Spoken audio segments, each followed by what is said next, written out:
اگر استقلالیت نمیبود امروز چوریوا نمیبود. اگر استقلالیت نمیبود امروز آزادی دختری تاجیکا در بازی المپیک یگان کس نمیدید.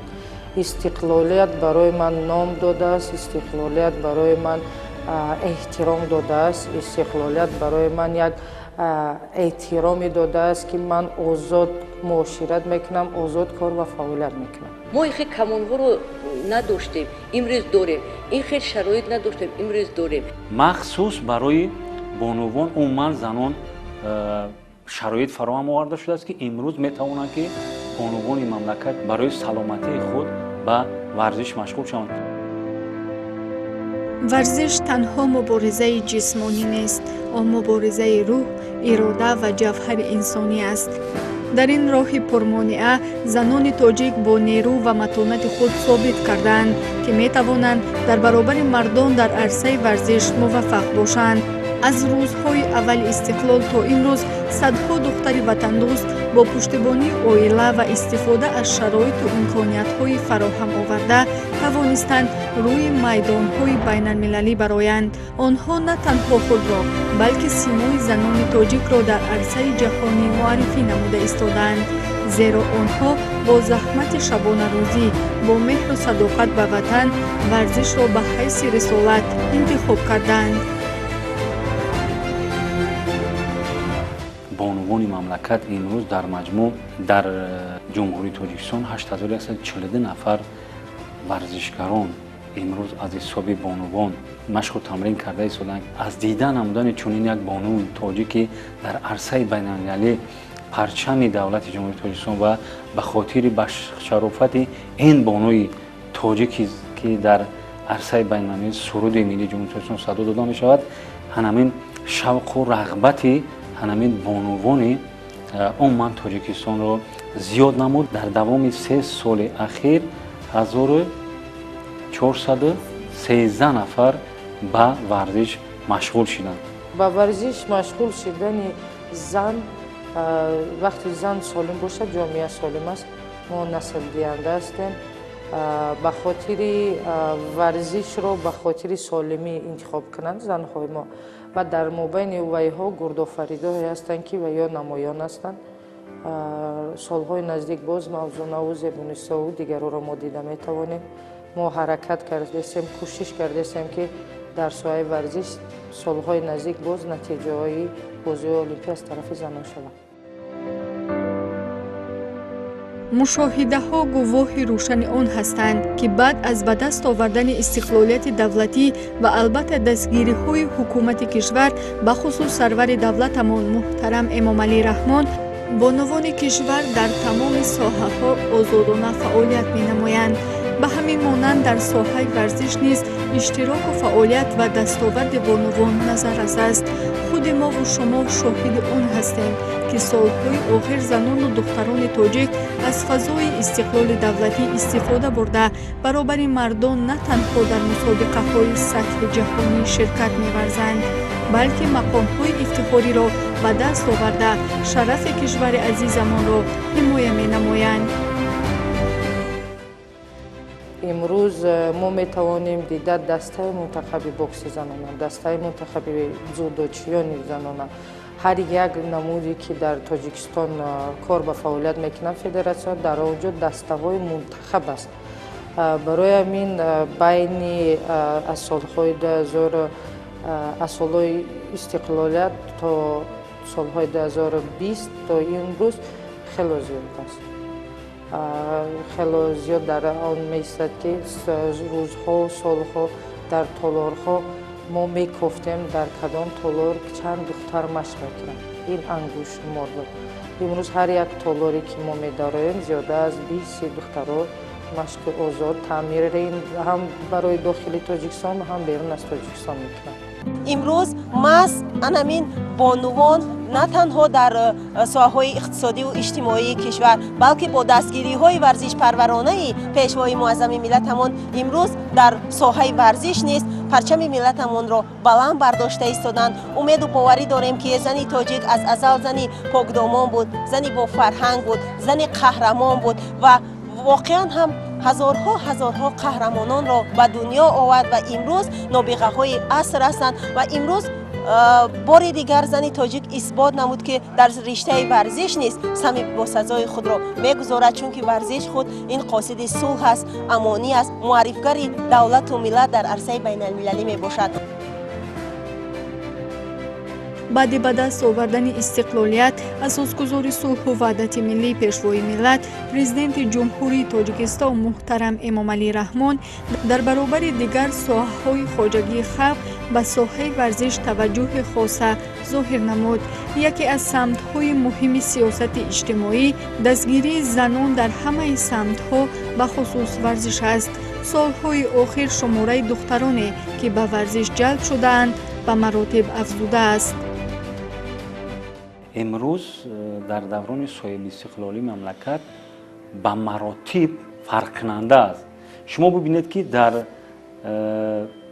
دوران صاحب استقلالی مملکت در بازی‌های المپیک که یکی از چهارمین‌های بانفوذ در جهان به حساب می‌رود، بانوی تاجیک در بازی‌های المپیک اشتراک نموده انا موضوعات چوره و سزاواری مدال گردید که این هم باشد از همون استقلالیت و وحدت کامل شهادت میدهد که امروز بانوی تاجیک برای بانوی تاجیک شرایط فراهم آورده شد که در دوران صاحب استقلالی در یکی از چهارمین‌های سطح بانفوذ بین‌المللی اشتراک نموده و خوشبختانه مدال این بازی‌های المپیک را به دست آورد. پیش از همه جوانای ما باید چست و چالاک باشند.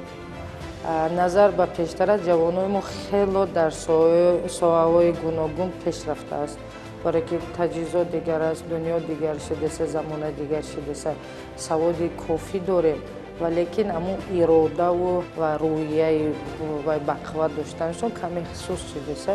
барои ҳамин ман мегӯям ки дар ҳар як чизе ки интихобе ки ҷавонои мо мекунанд, ҳамчун як варзишгар барои ваё ман як сухан мегӯям ки то ба охир расондани касби дӯстдоштаи худ бояд барои ҳар як шахси солим қарз бошад. барои ҳамин дар нима роҳ ҳазор як роҳҳои дигар мешавад. рӯ афтодагиро мебинӣ, ҳамаи чиза мушкилота мебинӣ, лекин бояд ҷавонои мо ба мисли пештара мардҳои мо қавию бузургу мустаҳкам бошанд, ва лекин ҳозира саводу ҳамон комёбиҳое ки имрӯз доранд, таҷҳизотҳое ки имрӯз барои ин касо додааст, бояд инра истифода барад. албатта он шароите ки имрӯз мо дорем ва имрӯз ин қадар майдончаҳои варзишӣ 10,000 зиёдтар сохта шудааст. чӣ тавре ки имрӯз толорҳои варзишӣ, масалан агар як суғра бинем, агар ҳафзи шиновариам надошт, имрӯз дар давраи соҳиби истиқлолият мо толори варзишӣ дорем, ҳафзи шиноварӣ дорем ки ин барои мо як пешравии бисёр бузург мебошад. бештари занони тоҷик дар даврони истиқлол ба арсаи байналмилалӣ қадам гузоштанд. имрӯзҳо онҳо номи тоҷикистонро дар қорраи осиё, аврупо ва ҷаҳон муаррифӣ менамоянд.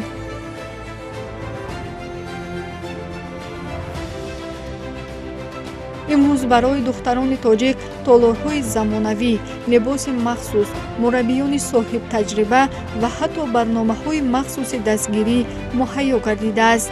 маврид ба зикр аст ки дар даврони соҳибистиқлолии мамлакат духтарони деҳот низ озодона ба машқ фаро гирифта шуданд ва дар давоми зиёда 13 солаи охири соҳибдавлатӣ дар самти варзиш натиҷаҳои қаноаткунандаро нишон доданд. ман дар тӯли 8 сол мешавад дар тими миллии худам бозигар бозӣ мекунам ва дар тӯли 4 сол мешавад ки бо мураббигӣ кор ва фаъолият мебарам. дар шаҳри Турсунзода дар соли 2023 4 дастаи бонувони футбол ташкил кардем ва дар 4 дастаи U13, 15, 17 ва бонувон, лигаи бонувон буд. мо дар чемпионати Тоҷикистон байни 13 сола сазовори ҷои дуюм гаштем ва 15 сола сазовори ҷои сеюм гаштем. дар оянда ҳаракат мекунем бо ҷои аввалро ба даст гирем, кӯшиш мекунем ва духтарон худшон ҳам ҳаракат карда истоданд дар оянда чемпион шаванд ва дар тими миллии Тоҷикистон бозӣ кунанд.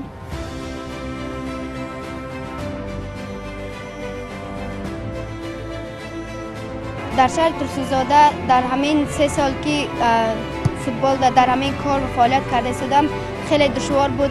یافته نتانستیم، بانوان خیلی قینده در مؤسسه ها رفته اعلان ها چسبانده، هر جا بازی ها تشکیل کرده، خودم همچون بازی کردم و جلب نمودم که تا همین درجه بیارم. 5-6 نفر بودن اول، آسته آسته حاضر بسیار شدگی هستند و در چمپیونات ها اشتراک کرده هستند. با دختران کار کردن خیلی دشوار است، هم فهماندن قینتر، هم فکر خیالشان دیگه خیلی تا تیار میکنیم، هم و یا سخت گپ زدن نمیشه، دلشان یافتن در کار، هم پسیخولوژ شدن در کار. حرکت میکنیم، جلب کنیم، دخترها بسیارتر جلب کنیم و پیش بریم.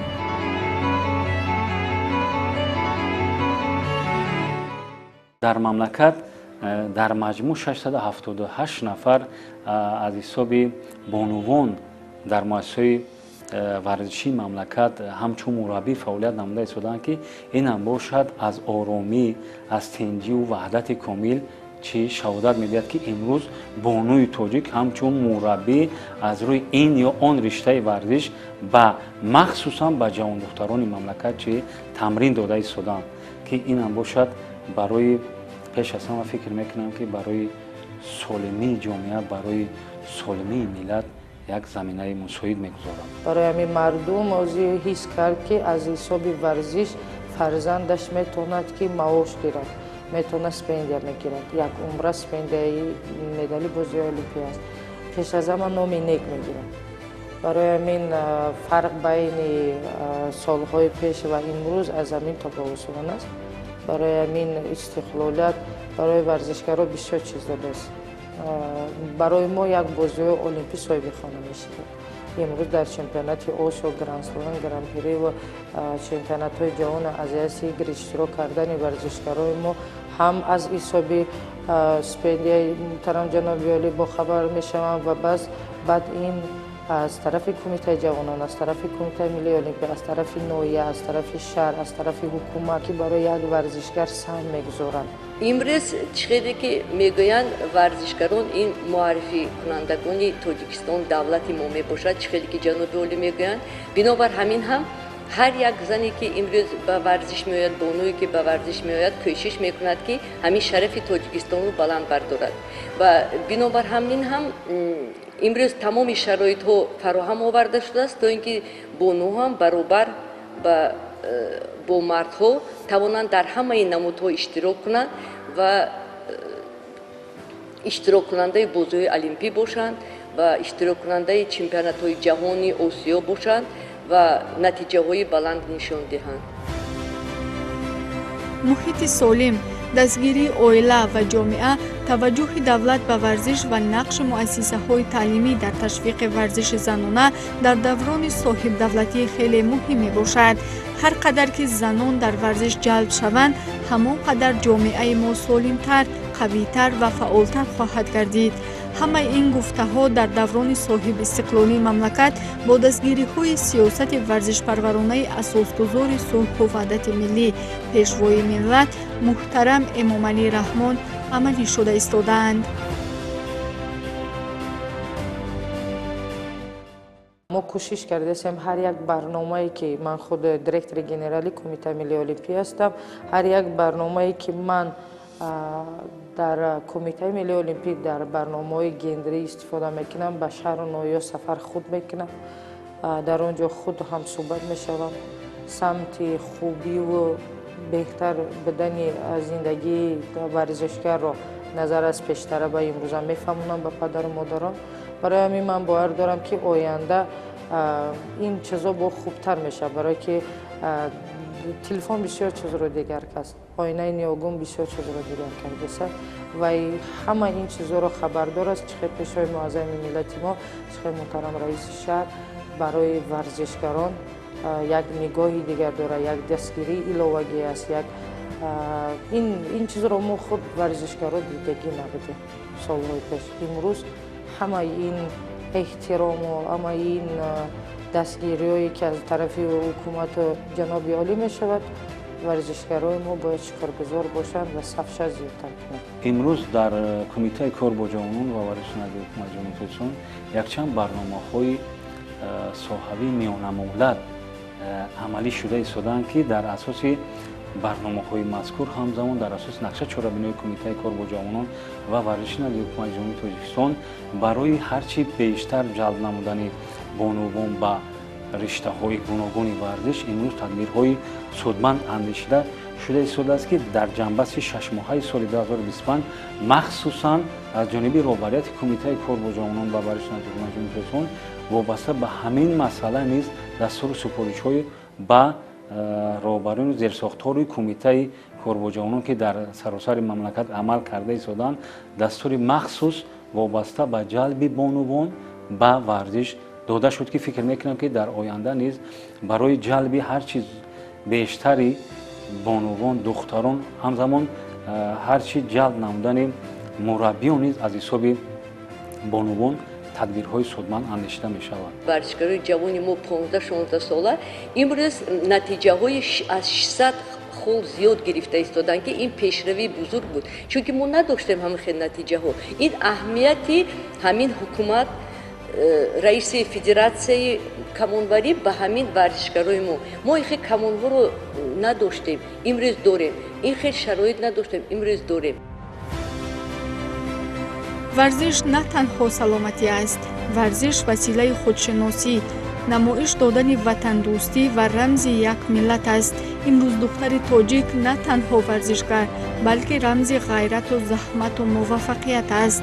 дар даврони соҳибдавлатӣ дар фазои сулҳу ободии ватан бисёре аз ин духтарон танҳо орзу надошта, балки дар роҳи амалӣ намудани орзуҳояшон ҳастанд. 6 соли ахир мусобиқаҳои деҳа ба деҳа аз рӯи риштаҳои гуногуни варзиш ва маҳал ба маҳал ҳамзамон мусобиқаҳои варзишӣ аз байни вазорати идора корхонаҳои давлатӣ роҳандозӣ намуда истодааст ки натиҷаи баргузории чунин як чорабиниҳое ки дар сатҳи маҳал байни деҳа ба деҳа ва маҳалла ба маҳалла баргузор мегардад мо тавонистем ки айбайни ҳанамун мусобиқаҳои доир мегарданд ки аз сатҳи маҳал сар карда то сатҳи ҷумҳурӣ даври ҷумҳуриявӣ баргузор мегардад мо тавонистем ки аз байни ҳанамунҳо чеҳраҳои нави варзишро интихоб намуда ва дар ҳанамин давоми 4-5 соли ахир тавонистем ки аз ҳисоби ҳанамин ҷавондухтарон интихоб намуда ва барои иштирок дар чорабиниҳои сатҳи байналмилалӣ равона созем. ҳамчунин қобили қайд ҳаст ки дар замони соҳиб истиқлолии мамлакат дар баробари сохта ва истифода додани иншоотҳои замонавӣ ҳамчунин баҳри тарғибу ташвиқи варзиш ва солимгардонии ҷомеа толорҳои махсуси машқкунӣ бо шароитҳои муосиру замонавӣ сохта мавриди баҳрабардорӣ қарор гирифтанд ки дар баробари мардон занони шарафмандона аз онҳо истифода мебаранд.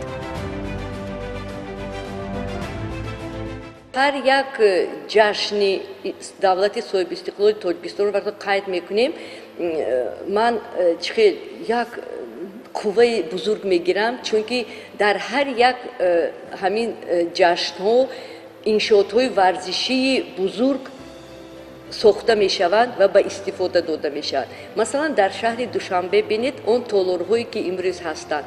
Масалан дар дигар давлатҳо ҳамин нест.